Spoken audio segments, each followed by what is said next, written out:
Ladies and gentlemen, thank you for standing by for the Cigna Group's third quarter 2025 results review. At this time, all callers are in a listen-only mode.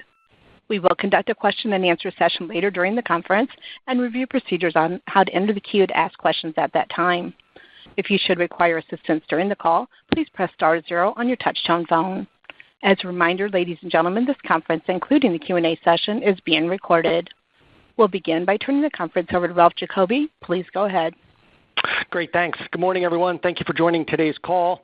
I'm Ralph Giacobbe, Senior Vice President of Investor Relations.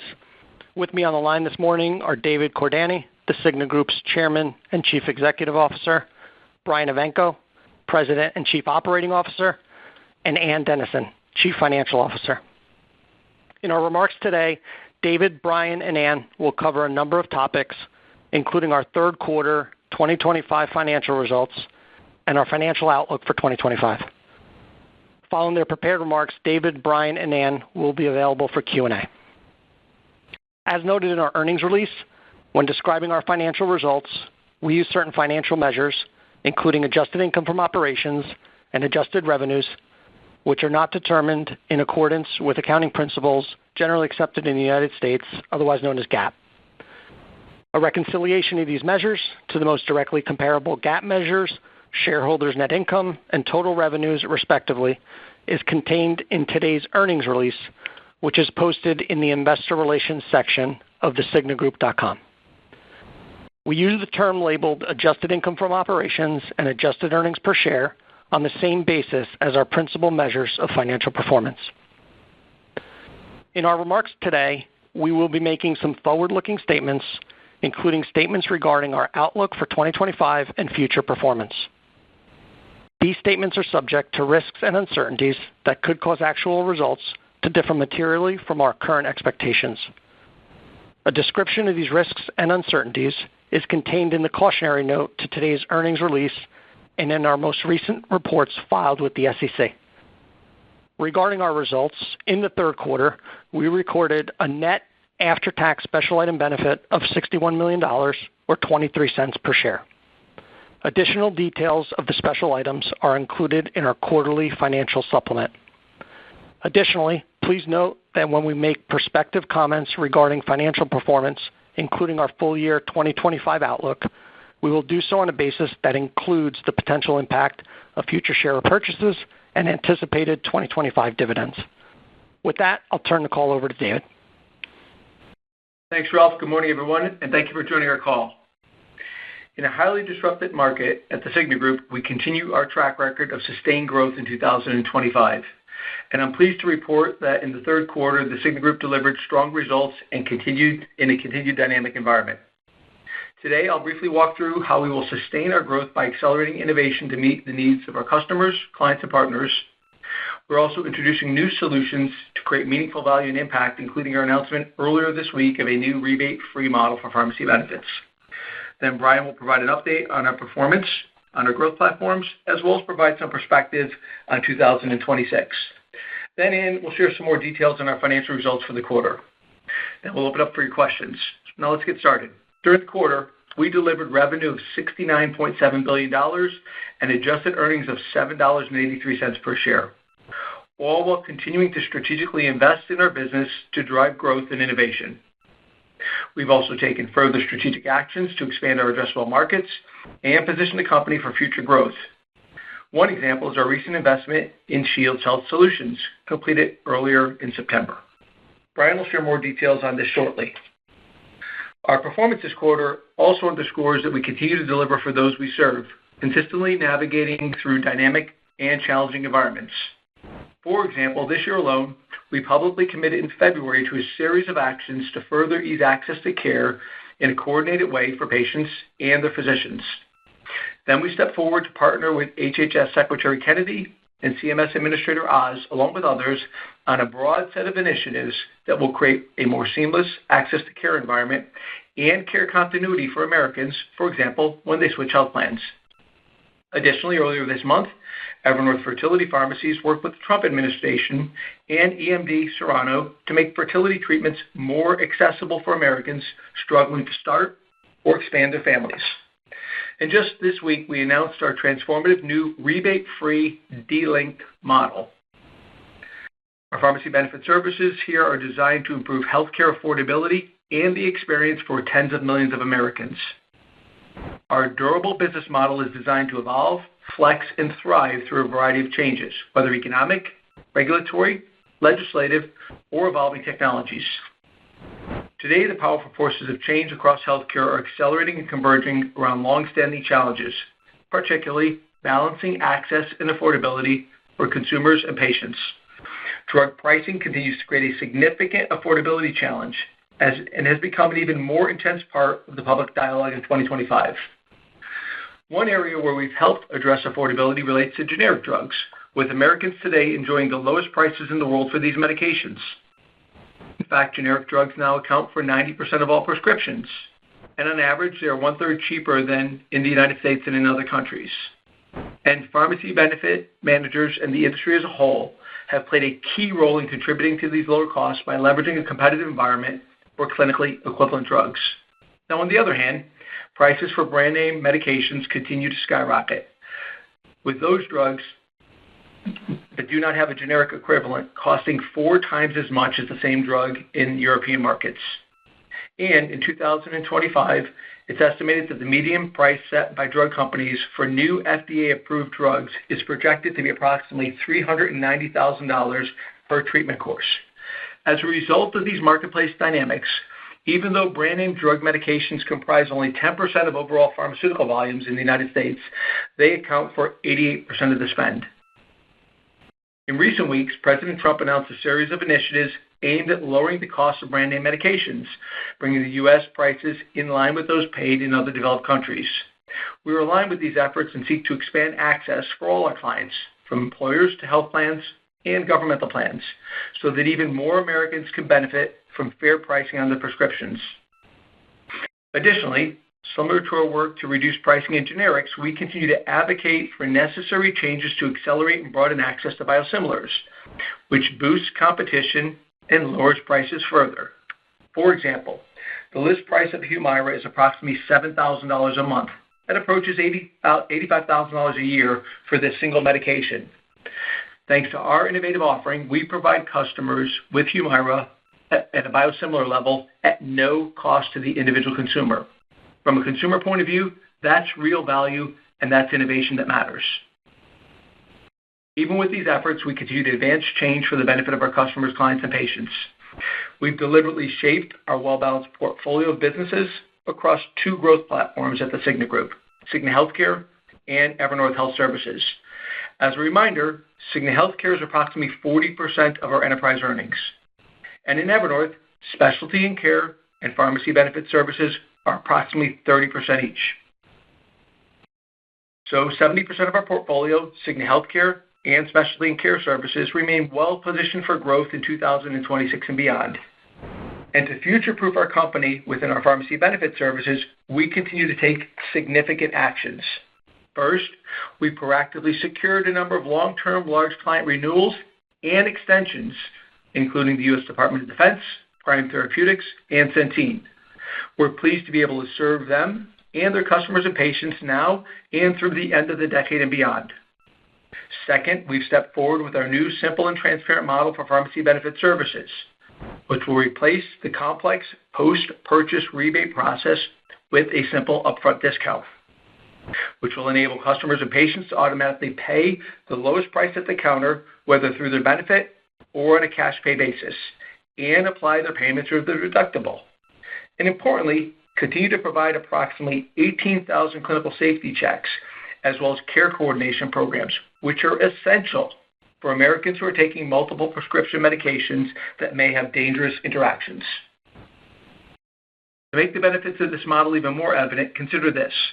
For Americans in health plans where they pay the full cost of medications, including, for example, high deductible plans, our new model will reduce the cost for a brand name drug prescription on average 30%. This will be real savings for the consumers, and they'll see it right at the counter. Cigna Healthcare will adopt this model 100% for fully insured lives beginning in 2027, and it will become our standard offering broadly for the Cigna Group to the marketplace starting in January 2028. and we expect to transition at least 50% of our book of business into this new model by the end of 2028. Consistent with this direction, we're also creating a more sustainable economic model for independent pharmacists we contract with. We understand the critical role these clinicians play in healthcare, particularly in rural, at-risk communities, and commit to continuing to support them with fair, competitive pricing reimbursements for dispensing medications, as well as clinical services they provide for customers and patients. Further, the combination of market forces and our capabilities position us to proactively drive these long-term strategic renewals, extensions, and program transformations to positively impact the marketplace for years to come. Now, over the next 2 years, we will invest to support these renewals, extensions, and innovations. These investments will support recontracting efforts across many clients and supply chain partners, technology improvements, process reengineering, as well as building and further enhancing data and analytical capabilities. Additionally, given the significant financial and affordability pressures for partners operating heavily in government programs, we have proactively improved the economic terms of the contracts for the benefit of these long-term strategic clients. As a result of these factors, we expect margin pressure within our pharmacy benefit service segment over the next 2 years. To be clear, we expect a sustained and durable growth trajectory over the long term for the business.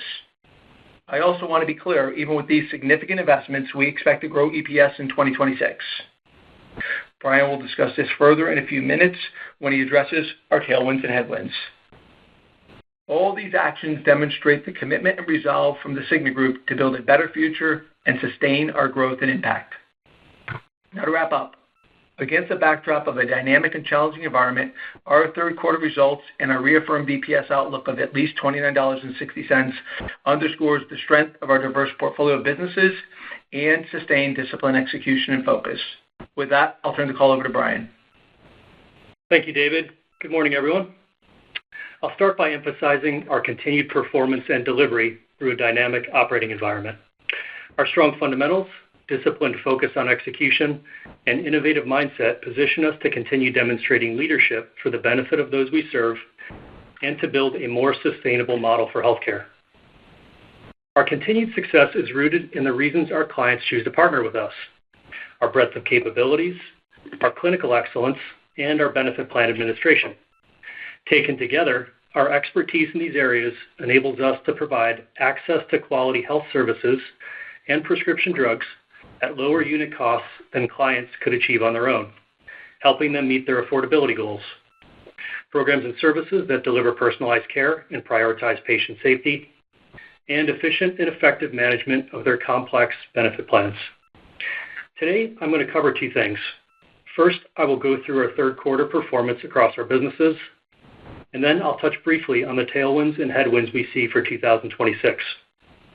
Let's begin with our performance in Evernorth and Cigna Healthcare. Evernorth Health Services delivered earnings in line with expectations in the third quarter. Our specialty and care services businesses had another strong quarter where we delivered 11% adjusted earnings growth, reflecting our ability to deliver meaningful value to those we serve. Already this year, our specialty pharmacies have delivered approximately 7 million prescriptions, growing at a double-digit rate from last year. And we are continuing to see a strong shift to biosimilars for Humira and Stelara, saving patients millions of dollars in out-of-pocket costs. This quarter, we also completed a strategic investment in Shields Health Solutions, further expanding our existing specialty capabilities to serve health systems, hospitals, and other providers. We're excited about the multiple future opportunities in the over $400 billion specialty market. With our investment in Shields, we are enhancing our ability to serve the provider-administered portion of the specialty market, which today represents approximately 40% of the specialty space. This addressable market has strong secular growth, and our investment in Shields will enable us to accelerate our strategy in the hospital and health system segment that Shields serves. We're also pleased to be part of an effort by the Trump administration to make fertility treatments more affordable for Americans. As David noted, earlier this month, we announced that in conjunction with the launch of Trump Rx, we will expand our successful partnership with EMD Serrano to deliver fertility treatments from our Evernorth fertility pharmacies in 2026, providing lower costs and differentiated clinical capabilities for the benefit of patients.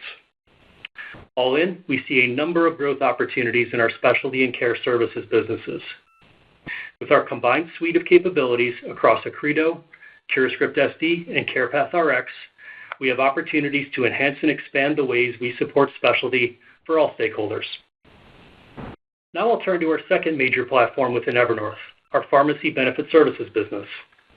We are proactively transforming our pharmacy benefits model to meet the demands of the market and improve affordability and experiences for our customers and patients. We're also seeing strong client retention and demand for our services. And as the 2026 selling season comes to a close, we expect approximately 97% retention in our pharmacy benefit services business. During 2025, we've proactively executed renewals and extensions with our largest clients, including Prime Therapeutics and Centene, building on our previous extension with the Department of Defense. We recognize there are significant financial and affordability pressures for partners operating heavily in the government programs market. We have proactively improved the economic terms of the contracts for the benefit of these long-term strategic clients. We're pleased to have these partnerships secured through the end of the decade, given their attractive long-term economics. Separately, we're also continuing to see positive impact from our suite of GLP-1 offerings, EncircleRx and ReachRx, and the new and Guide Pharmacy. These offerings are anchored around affordability, access, clinical support, and patient safety. This includes access to FDA-approved medicines, prioritizing adherence, proper dosing, and a focus on diet and exercise to ensure durable, lasting results for our patients. Across Evernorth, we had a solid quarter as we continue to grow our specialty and care capabilities and invest in our pharmacy benefit services model, strengthening our leadership position and delivering solutions for the future. In Cigna Healthcare, we delivered financial results that were in line with expectations, underscoring the resilience of our portfolio and business mix, even in an environment of persistently elevated medical costs. This performance reflects our ability to navigate dynamic market conditions while delivering on our commitments to those we serve, along with targeted customer growth, including an 8% increase in our under 500 select segment and continued strong performance in international health. As it relates to the medical care ratio, we were pleased with solid performance in the quarter from our U.S. employer business, including stop loss, which performed in line with expectations. Our overall Cigna Healthcare segment-wide medical care ratio is 84.8% for the quarter, driven by an updated view of risk adjustment in our individual exchange business. Across all of our Cigna Healthcare customers and clients, bending the cost curve and delivering affordability is more critical than ever. As I noted, our clinical expertise and support programs are key reasons why our clients choose to partner with us. We're investing in predictive capabilities that allow us to engage our customers at the right time to support their care needs more effectively.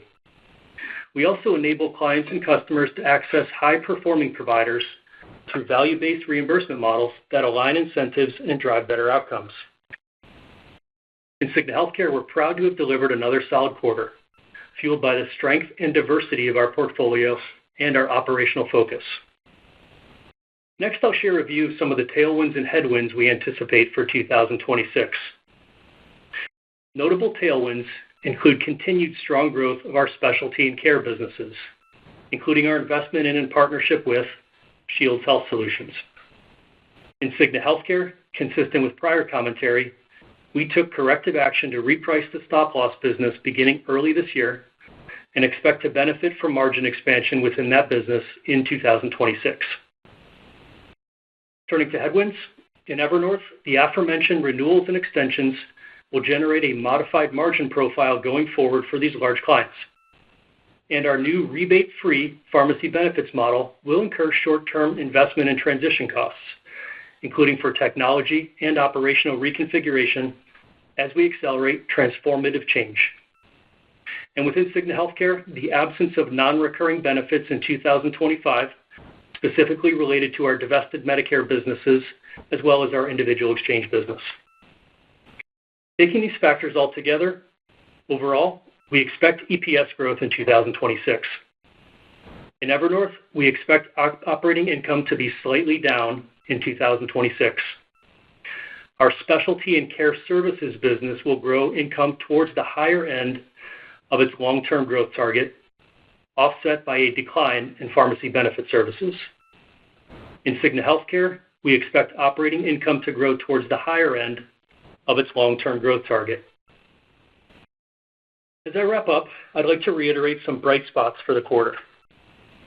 We continue to deliver strong business performance and operational execution, even in a dynamic environment. Evernorth continues to see strong growth in specialty, and we delivered 11% adjusted earnings growth within specialty and care services, reflecting the strength of our capabilities and clinical expertise. We're proactively bringing market-leading innovations, such as our new rebate-free, de-linked, fee-based pharmacy benefits model that will deliver more value to customers and clients and simplify our economic model. We've also extended our relationships with our 3 largest Evernorth clients through the end of the decade, providing further multi-year predictability. And Cigna Healthcare is successfully navigating a dynamic environment and delivering on our financial commitments, with notable strong medical customer growth in our select segment. Overall, we remain confident in the growth opportunities ahead, supported by strong fundamentals and secular tailwinds that position us to deliver even greater value for our customers, clients, and shareholders. Now, I'll turn it over to Ann. Thank you, Brian, and good morning, everyone. Today, I will review Cigna's third quarter 2025 results and discuss our outlook for the full year, which we reaffirmed this morning. As David and Brian mentioned, our strong third quarter results demonstrate our ability to execute and deliver on our financial commitments in a dynamic environment. Key consolidated financial highlights for the third quarter include revenues of $69.7 billion and adjusted earnings per share of $7.83. Our performance through the first 3 quarters gives us the confidence to deliver on our full year 2025 adjusted earnings per share outlook of at least $29.60. Now turning to our segment results. I will start with Evernorth. Third quarter 2025 revenues grew to $60.4 billion, while pre-tax adjusted earnings grew to $1.9 billion, in line with expectations. Specialty and care services continues to deliver strong growth, with revenues up 10% to $26.3 billion and pre-tax adjusted earnings up 11% to $928 million, consistent with expectations. This performance reflects strong specialty volume growth and increased biosimilar adoption. We continue to see drugs used to treat inflammatory conditions, advanced pulmonary conditions, rare diseases, and infertility as some of the drug classes that have seen the largest increases in utilization. As these trends continue, we remain well-positioned to build on this momentum, leveraging our expertise in specialty to drive affordability and strong clinical outcomes for our clients and patients. In our pharmacy benefit services business, revenues were $34.1 billion and pre-tax adjusted earnings were $1 billion, in line with expectations. Pharmacy benefit services results in the third quarter reflect the rate and pace of investments, including initiatives to improve the patient experience and accelerated biosimilar adoption, consistent with our prior commentary. Taken together, we are pleased with the performance of Evernorth in the third quarter. Turning to Cigna Healthcare, third quarter 2025 revenues were $10.9 billion and pre-tax adjusted earnings were $1 billion. Cigna Healthcare pre-tax adjusted earnings were in line with expectations. Overall, results in our U.S. employer business, including stop loss, and our international business were consistent with expectations, while our individual business had an impact on our medical care ratio of 84.8%, reflecting an updated view of risk adjustment revenue. The higher medical care ratio in the quarter was offset by operating cost efficiencies. Now turning to our outlook for full year 2025. Given the strength of our results through the first 3 quarters, we have the confidence to reaffirm our full year 2025 expectation for consolidated adjusted earnings per share of at least $29.60. Our full year 2025 outlook for pre-tax adjusted earnings for each of our reporting segments remains unchanged. In Cigna Healthcare, we now expect our full-year medical care ratio to be at the high end of our full-year guidance range of 83.2% to 84.2%. This is driven by a higher expected MCR in our individual business. Turning to our 2025 capital management position, third quarter operating cash flow was $3.4 billion, and we continue to expect strong cash flow from operations in the fourth quarter, similar to the pattern we observed last year. Our debt-to-capitalization ratio was 44.9% as of September 30th, 2025. The increase primarily reflects the impact of debt issuance associated with our investment in Shields Health Solutions. We continue to target a long-term debt-to-capitalization ratio of approximately 40%, and we expect to progress towards this target in the fourth quarter. Looking ahead to 2026, we expect another year of strong growth in Cigna Healthcare and Specialty and Care Services, both at the higher end of our respective long-term growth targets. And as David and Brian mentioned, we are proud to lead the industry with the proactive transformation of our new rebate-free pharmacy benefit model, which positions us for durable and sustainable long-term growth. Due to the deliberate investments we anticipate making to implement this new model and the renewals and extensions of our largest clients, we expect adjusted operating income in pharmacy benefit services to decline in 2026. Regarding our capital management position, we expect cash flow from operations in 2026 to be back half weighted, consistent with the 2025 pattern. Taken together, we expect EPS to grow in 2026. We look forward to providing further details on our 2026 outlook on our fourth quarter earnings call. And with that, we'll turn it over to the operator for the Q&A portion of the call. Ladies and gentlemen, at this time, if you do have a question, please press star 1 on your touch-tone phone. If someone asks your question ahead of you, you can remove yourself from the queue by pressing star 2. Also, if you're using a speakerphone, please pick up the handset before pressing the buttons. One moment, please, for our first question. Our first question comes from Lisa Gill with J.P. Morgan. Your line is open. You may ask your question. Thanks very much, and good morning. Obviously, a lot to unpack on the pharmacy side of the business. So first, I just want to make sure I understand a few things. One, we've heard from a competitor around rebate guarantees. From my memory, I don't recall Express Scripts ever having specific guarantees around rebates. So I want to clarify that that's the case. And then secondly, when we think about, the renewal pricing going into next year, the shift over to the new rebate-free model, I really want to understand the economics. Is it that as we move into next year, there's an incremental element to the renewal pricing? And then longer term, how do we think about those economics? And then when we put this all together, I think your long-term growth rate for Evernorth was 5 to 8% EBIT growth. Are you saying we're going to take a step back from that in 26, but the plan is to get there in this new model longer term? I know that's a lot, but I'm just trying to unpack all this.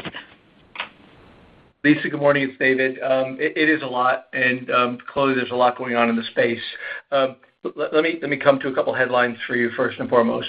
The new model that we just walked through is a model that we're extremely excited about. I'm personally proud of our team's ability to step back and architect the new model of the future that is fee-based, de-linked, transparent, and has the mechanism to have the lowest available price for the consumer at the counter on each transaction. And it's highly aligned with the regulatory priorities of the day. So that's frame one. To the core of your question, there's a few pieces in there. Our long-term algorithm for the Evernorth portfolio stays intact, number one. Two, for 2026, Evernorth will not be on that long-term growth algorithm. Specialty and care will be, and it will be at the high end of its growth algorithm. The segment as a whole, Evernorth as a whole, will not be specifically focused on the PBS segment of our portfolio for the two reasons we talked about.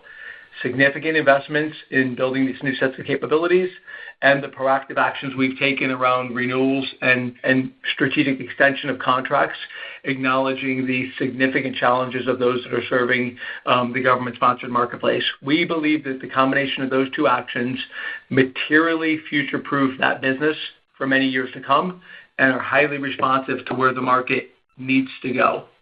To the last part of your question, and I'll ask Brian to add any go-to-market comments specifically around value propositions to some of our stakeholders.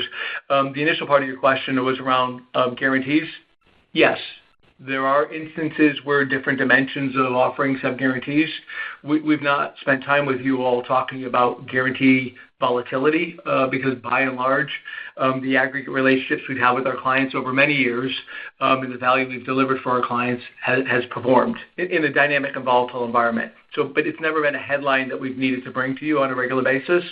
Importantly, ending where I started, the new model that we're building takes all that out of the equation. Rebates no longer exist. Reimbursements are no longer linked. They are transparent and fee-based. And they're highly aligned to the consumer low cost at the counter, which is why we're so passionate about it. Brian, maybe I'll ask you to just highlight a few more of the benefits for our stakeholders of the new model. Yeah, sure, David. Good morning, Lisa. And maybe just to, before I get to that, I'll touch on your question about how to model the medium and longer term, because I think it's important as you step back and reflect on what David just went through. So far in 2025, our pharmacy benefit services business is tracking to expectations, even in a challenging environment. So we're not seeing variability from expectations due to rebate guarantees or those sorts of drivers, importantly. And for 2026, we do expect margin compression within our pharmacy benefit services business, driven by the two headwinds that we outlined earlier, specifically headwind one being the large client renewals and extensions that we secured through the end of the decade, and headwind two being the transitional and investment spend associated with this transformative new rebate-free model. And that'll result in meaningful cost across 2026 and 2027. So when you think about modeling this business in the future, I would encourage you to think of it in three categories. Category one is represented by the three large clients that we referenced earlier. This represents roughly $90 billion of annual revenue, and the 2026 margin profile should run rate through the end of the decade. We're thrilled to have these clients through the end of the decade. Category two is the transitional and investment spend associated with our new rebate-free model.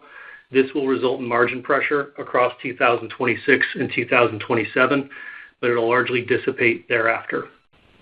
Category three is the fundamental earnings profile on the balance of the pharmacy benefit services book. You should think of this as not meaningfully changing from today in terms of client-level earnings contributions, meaning that we would expect comparable earnings contributions from our rebate-free model as we have today in our existing solutions. So you put that all together, all these actions strengthen the long-term durability of our pharmacy benefit services business. David asked me to touch briefly on what's in it for some of the stakeholders in terms of our new rebate-free model, so let me just do a very brief run through some of the key stakeholders.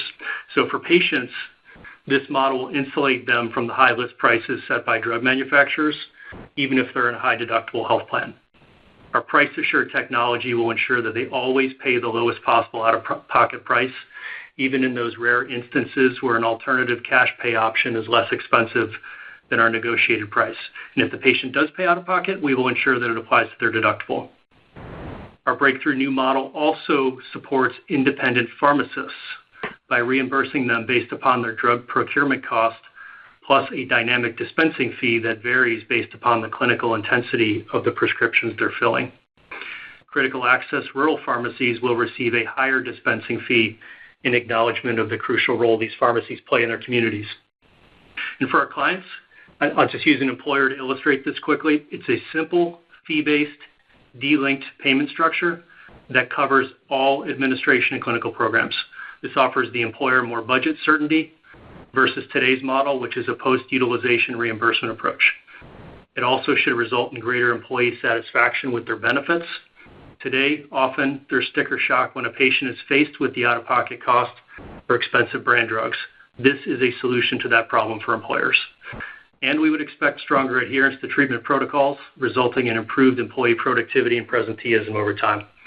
And from a shareholder perspective, we expect that this model will simplify the analysis of our company and provide you with more visibility, transparency, and predictability of our performance. So long question, long answer. Hopefully that helps. Thank you. Thank you. Our next question comes from Justin Lake with Wolfe Research. Your line is open. You may ask your question. Thanks. Good morning. I'll stay on the PBM here.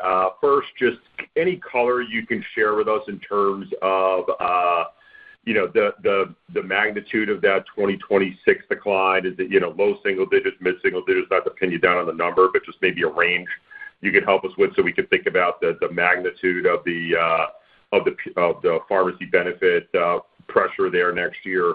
And then so it sounds like you're saying the renewals will play themselves out next year, and it's really that transition and investment spend that'll be the pressure in 2027.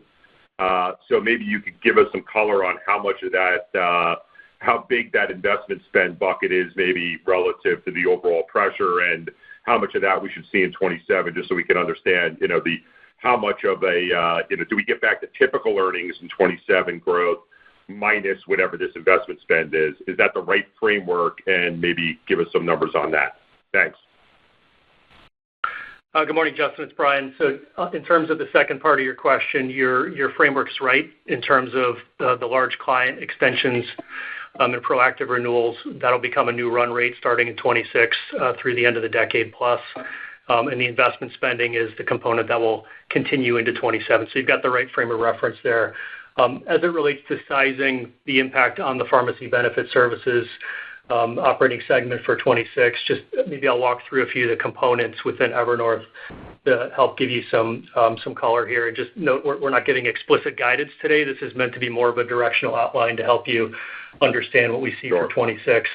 If we start with our 2025 Evernorth income guidance of at least $7.2 billion, you can think of this as round numbers split approximately equally between specialty and care services and pharmacy benefit services. So that would be about $3.6 billion of income in each. And as I noted earlier, we expect the specialty and care services business to grow toward the higher end of its long-term income growth algorithm, inclusive of the contributions from our investment in Shields. And we expect the aggregate 2026 Evernorth segment income to decline slightly from the 2025 level. So the delta between those two items represents the expected decline in pharmacy benefit services in 2026. Now, the expected decline in pharmacy benefit services income is attributable to the two headwinds that I made reference to earlier, one being the proactive extensions and renewals of our three largest clients, including both Prime Therapeutics and Centene during 2025. All of that results in a new margin profile on these clients going forward. You can think of that as that headwind being more than half of the overall pharmacy benefit services decline in income that we expect in 26. And then the second headwind for the 2026 pharmacy benefit services income is the investment and transitional costs associated with our transformative new rebate-free model. So this is less than half of the 2026 headwind for the PBS business. And again, while these are 2026 headwinds, both of them serve to extend the long-term value and the durability of our pharmacy benefit services platform for the future. So hopefully that helps with some of the components. Thank you. Our next question comes from A.J. Rice with UBS. Your line is open. You may ask your question. Thanks. Hi, everybody. Just to maybe keep on trying to drill down that point, if you're looking at the pharmacy services business sort of at the higher end, the healthcare business at the higher end of long-term targets, and then the PBM pretty much offsetting the growth in pharmacy services to the point where Evernorth is slightly negative, a couple percentage points. I'm getting back of the envelope that probably generates EPS growth of roughly mid-single digits, 5 to 6%. I would, just so people get off this call understanding in some framework what you're describing, is that generally in the ballpark? And are you making any assumptions about capital deployment, share repurchases, et cetera, and how they may contribute to growth in the next 2 years in this model? And then I'm finally going to just ask a fundamental question on the new program. A lot of employers have had the opportunity to do pass-through rebates and so forth. You're going a step further in eliminating rebates, but a lot of employers push back and say, hey, they like that pool of rebates. Have you got any early indications of how likely they are to want to adopt this model as you go out with it? Hey, Jay, good morning. It's David. Two different questions. Let me give you some color on the first. First is you walk through it. The big box cars, I would ask you to think about it in terms of the earnings profile, and my comments will separate the EPS profile here in a moment. You have the big box cars, CHC, 40% of the company on algorithm toward the higher end of the range, specialty and care on algorithm toward the higher end of the range, offset by the PBS downturn in 2026, driven by the two items that we drove ourselves relative to the strategic positioning of the franchise on a go-forward basis. We're not guiding to EPS for 2026. I appreciate the desire relative to that, so we gave you the components on how to think about the earnings. The last piece I would encourage you to think about in Ann's prepared comments, she profiled our cash flow profile for 2025 is largely being back half weighted. The capital profile for 2026 will follow a similar pattern to be back end loaded. So you may want to think about that in the context of how you're considering your own buildup and projections. Additionally, we've noted that we will balance share repurchase and deleveraging priorities over the near term. So I just would give you those components. For the last part of your question, which is a very important part of the question, in terms of framing, in terms of go-to-market, yes, pass-through has been available for a long period of time. By the way, as have point-of-service rebates in the marketplace, and we offer both. This goes beyond it, and just to reiterate your points, no rebates, de-linked economics, and importantly, a capability that validates for the consumer lowest available price at the counter, regardless of the mechanism that generates that. And in 95+% of the situations, it's the benefits program that yields it. But in low single-digit percentage, which is meaningful given the number of scripts in America, it could be an alternative mechanism. We have the ability to facilitate it. We indicated this will be our standard offering as we look to the future. We will carry Cigna Healthcare's guaranteed cost portfolio across to it on January 1 of 2027. It'll be our standard offering out of Evernorth for the 2028 cycle. And employers, let's say, for example, as you infer, maybe a collective bargaining union employer, state employer, if they still want a different program or they want to transition over a multi-year period of time, we have the broad suite of capabilities. We have a broad suite of capabilities. And lastly and importantly, we have the consultative approach to work one employer, one buyer at a time to come up with the transitional strategies that work best for them based on how they design the program, ending with, we believe this is the future of where the market is going. We're proud to lead it, and we need to have the capabilities to be able to serve the consumer, the employer, and the independent pharmacist with the model. AJ, thanks for the question. Thank you. Our next question comes from Andrew Mok with Barclays. Your line is open. You may ask your question. Hi, good morning. Wanted to follow up on the Evernorth comments. My understanding was that some of those large contracts were only modestly profitable, and now you're talking about lower profitability on those contracts. So is it fair to think that some of them might be operating at a loss near term? And how should we think about the progression of profitability over a multi-year period? Thanks. Andrew, I'll start. We don't comment on individual contract profitability, number one. Two, I think if you take the bigger picture, typically in business of all shapes and sizes, very large relationships have lower earnings profiles than a portfolio as a whole. So directional comment going with you, I'd ask you to consider we proactively extended, we proactively worked to restructure, and we engaged in energized renewals for these contracts. Said otherwise, we're pleased to have these relationships, and we're proud to be able to support and service the DoD, be a differentiated partner for Prime, and be a strategic partner for Centene. So we proactively collaborated to generate this. I'm not answering your numbers. I'm coming back to lower margin profile, yes, on $90 billion as you would expect. you should assume we would not have proactively engaged in these relationships if we didn't deem them to be strategically important. And maybe Ryan comment a little bit relative to the relationship and the evolved relationship we have with the parties as well. Yeah, good morning, Andrew. Just a couple comments I'd pile on to David's start there. One, we don't write business at a loss consciously, so you should not expect that these contracts are running at a loss on a sustained basis. But to David's point, they do run at a lower margin profile on balance compared to the overall portfolio. It's also important to note that across the pharmacy benefit services client relationships that we have, many of them deepen over time. So sometimes that's our strong specialty capabilities or our home delivery pharmacies or some of our care services capabilities, such as our virtual care platform, MD Live. So oftentimes the relationships deepen and expand over time. We're not banking on that happening with any of our 3 large clients here, but it is an opportunity for further value creation in the future. Great, thank you. Thank you. Our next question comes from Charles Rhyee with TD Cowen. Your line is open. You may ask your question. Yeah, thanks for taking the question.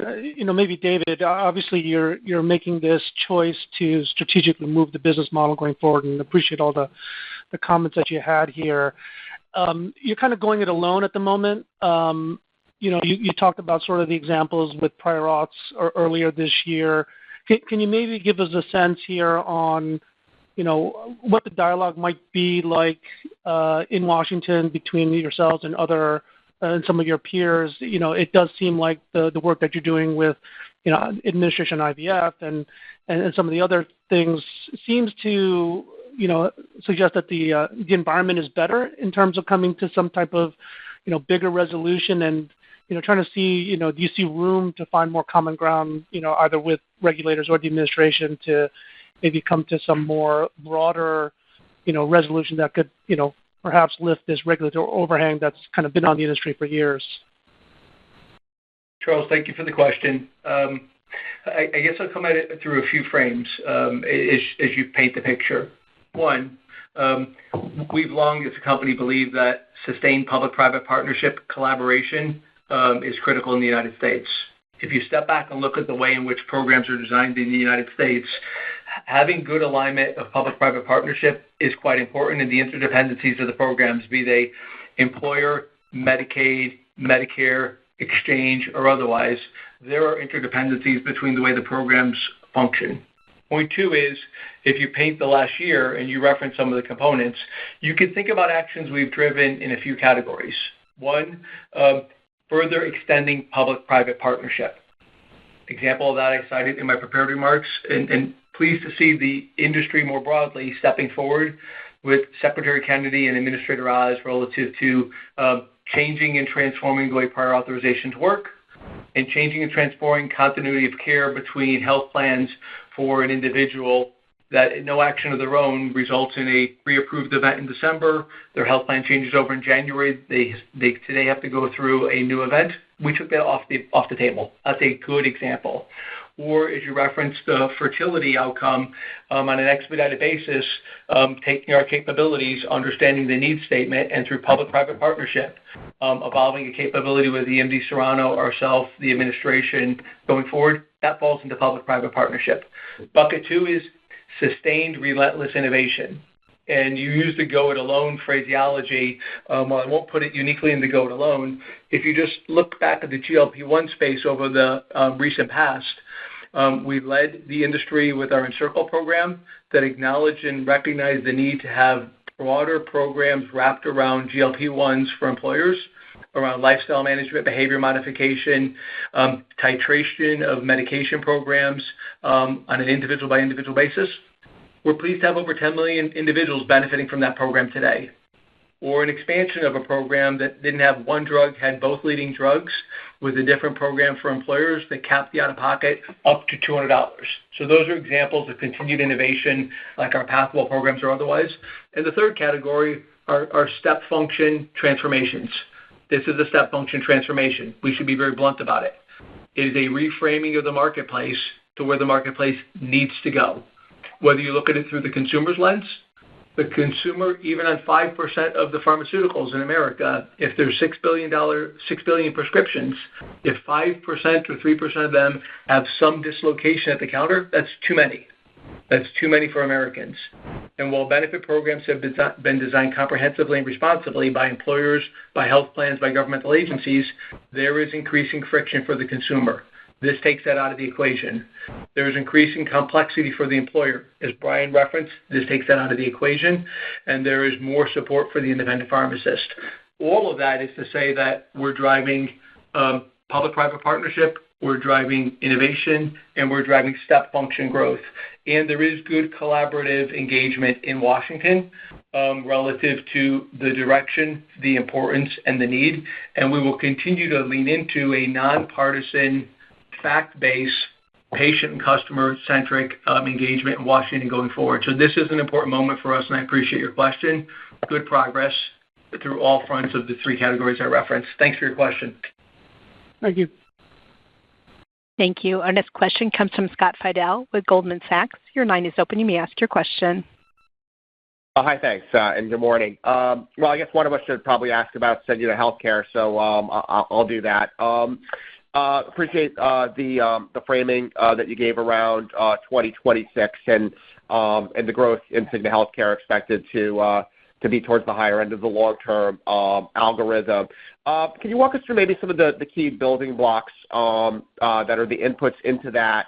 And just thinking about some of the the most impactful dynamics that have been driving sort of fundamentals there. One, stop loss. Sounds like that was in line with expectations in the quarter. How does that sort of feed into the expectations into next year? And then the exchange business as well. And just within the exchange business, if you have any sort of framing around sort of the pricing and enrollment expectations that you're sort of building into that. Thanks. Scott, good morning. It's David. Good to hear from you. It sounds like you may have a little bit of a cold, so hopefully you're doing okay. I'm going to ask Brian to provide some color relative to the components you articulated, because there's several pieces I hear in your question. One is the building blocks that support the outlook for 2026, and there's a couple important ones you called out. And as he talks, for example, through the stop-loss component, maybe I'll invite Ann in to talk a little bit about what we've seen on a year-to-date basis and the results, and Brian will talk a little bit about what we're seeing in terms of the go-to-market component, and then I'll punctuate on the back end the individual or the exchange-based programs. Before I hand it over to Brian, in a nutshell, we're on track in 2026 for our growth outlook and algorithm, and by and large, our 2025 performance is in line with our expectations, with the exception of, as called out in advance, some of the pressure we saw in the individual exchange business. Brian, can I ask you to talk a little bit about the Cigna Healthcare tailwinds and headwinds for 2026? Sure, David. Good morning, Scott. So for Cigna Healthcare, which represents, again, about 40% of the company's earnings, we expect tailwind from the repricing of our stop-loss business within the U.S. employer portfolio. Now, this is partially offset by the absence of some non-recurring benefits that we had in 2025, specifically the contributions from our divested Medicare business, as well as some prior year true-ups in the individual exchange business. So when you net that all together, we expect that 2026 Cigna Healthcare income will grow toward the higher end of our long-term income growth algorithm. As it relates to stop-loss, we're tracking well as it relates to the 2-year margin recovery plan that we outlined in our fourth quarter call. So we've been able to execute against the higher rate actions that we required with typical levels of retention. So we're quite pleased with the performance of that year to date. In 2026 will be a step forward toward the ultimate margin recovery that we expect to be completed by the end of 2027. And so far, the claims experience on that business has been running in line with expectations in 2025. As it relates to the 25 performance, Ann, do you want to talk about what we're seeing in stop-loss and individual exchange a bit? Yeah, sure. Thanks, Brian. So as Brian said, our stop-loss business continues to track in line with expectations. So just as a reminder, we had assumed a higher MCR for this year compared to last year, which was in the low 90s. So a few things I'd note on what we're seeing sort of as we're sitting here now in the fourth quarter. Our rate execution and persistency, as Brian said, are tracking in line with expectations. I'd also point to the paid MCR, which measures claims as a percentage of premium collected. That is tracking where we would expect it to be at this point in the year. In addition to those stats, we are analyzing how the results are tracking against expectations. We've developed enhanced analytics in addition this year that include those that leverage both claims and clinical data to predict individual claims experience. So using these analytics, we've constructed a range of stop-loss outcomes based on where members currently sit against their pooling points and predictions of their future claims. Those analytics reinforce our expectations for the full year. So taken together, we feel good about expectations for the stop-loss book this year. Thank you. Our next question comes from Kevin Fischbeck with Bank of America. Your line is open. You may ask your question. Great, thanks. I just want to make sure that I'm clear about what you guys are communicating around the investment spending component of the pressure on the PBM business. When you say that the investment spending will continue into 2027, are you saying that it's going to be a similar year-over-year drag in 27, or that it's stable in 27 before margin recovery in 28 as you start to overcome those investments and recapture them? Good morning, Kevin. It's Brian. So it's more the latter. If you were to think about the choices that you outlined there, you can think of the investment spending continuing from 26 into 27. So at this juncture, we don't anticipate that being a year-over-year headwind 27 over 26. Maybe let me elaborate a little bit on the nature of it just to give you a little more texture here. So as I noted earlier, this is one of the two headwinds that were impacting our pharmacy benefit services business as we head into 2026, with the other being the large client renewals and extension. And the investment in transitional spending represents less than half of the pharmacy benefit services headwind. Now, importantly, as we've said multiple times here, this is a fundamental business model pivot, much more than just simply a new product launch.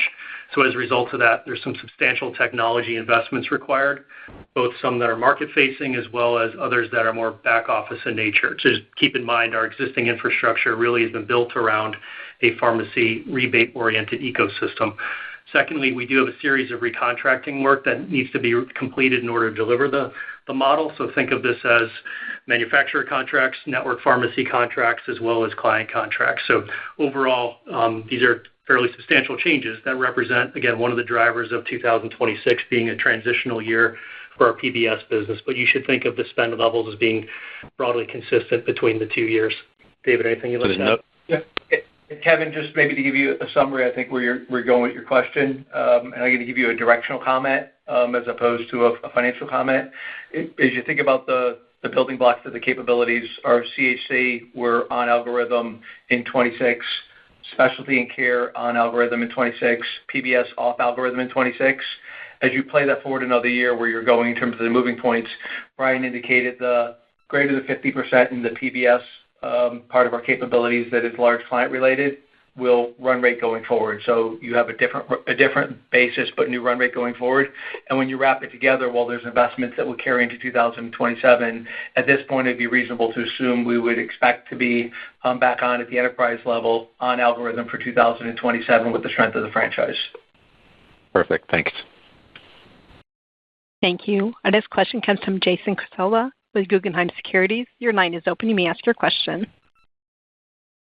Great. Thanks. Good morning. Maybe just for healthcare first, could you clarify, are you saying healthcare AOI growth at the high end of your long-term target next year off of the AOI baseline that does not include some of the non-recurring benefits like Medicare attribution and those true-ups? And then my real question for 2026, are you expecting further membership growth there? Just any pockets or areas you want to highlight you're looking for strong growth, and any other puts and takes around membership to consider for next year would be helpful. Thanks. Good morning, Jason. It's Brian. So on the first point, again, directional commentary we're giving you today, we expect Cigna Healthcare income growth at the higher end of our long-term growth algorithm off of our full-year guide. So no adjustments to that. So our guide is at least $4.125 billion. We expect to grow at the higher end of our income growth algorithm off of that. So just to clarify that. As it relates to customer growth going forward within Cigna Healthcare, the portfolio is obviously quite diverse in terms of the different types of buyer groups within that. Our national accounts business, which is largely done for 2026 at this stage. As it relates to January 1st, we expect a flat to slightly declining customer outlook for 26, which is in line with our expectations over the long run, given that our strategy is to maintain share in that part of the portfolio. Our select segment continues to grow, as I indicated in my earlier comments, also within the U.S. employer portfolio. And despite the higher rate increases that are in the market across all competitors, we're tracking for another good year of performance in the select segment. Our individual exchange business, we expect to see a decline in membership next year, roughly commensurate with what the overall industry-wide enrollment is expected to look like. So those are the bigger building blocks as you think about the overall customer picture for 2026. So different rates of growth or decline business to business, but overall we like the way we're positioned in Cigna Healthcare, and again, confident in growing the income at the higher end of our long-term growth rate range. Thank you. Our last question comes from Erin Wright with Morgan Stanley. Your line is open. You may ask your question. Great. Thanks so much. So back in September, I think you mentioned that, roughly in the range of 4% PBM margin would be durable or sustainable, even with some of the potential permutations of outcomes from a PBM reform perspective, at least those that are out there today. And is that still the right way to think about it, particularly also in light of the rebate-free model transition obviously this is over the longer term, excluding some of those nuances in 2026, 27. Just if you could comment on that longer-term margin profile. Thanks. Good morning, Erin. It's Brian. So as it relates to the 4% margin benchmark we've provided in the past for pharmacy benefit services, we do believe that that's a reasonable way to look at the business when you think about the long term. So as I made reference to in an earlier question, we would expect the earnings contribution for our new rebate-free delinked model to be comparable to what the existing solutions are across the portfolio. Now, when you do the overall calculation at the portfolio level, depending on the mix of large clients, small clients, mid-market clients, the overall portfolio level margin may be higher or lower than that at any given point in time, but we would expect strong levels of contribution from our new rebate-free model comparable to what we see on a similar client level today with the existing solutions.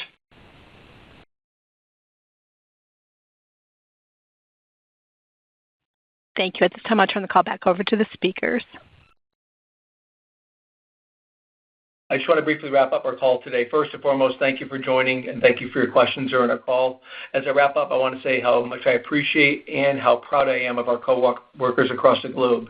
It's their continued focus and dedication that support our ability to deliver on our commitments for those we serve and generate the net benefits for our shareholders. And this is all in an environment that is dynamic, as we both deliver on our existing promises and enable ourselves to design and deliver these new solutions and these transformative solutions for the benefit of our customers for years to come.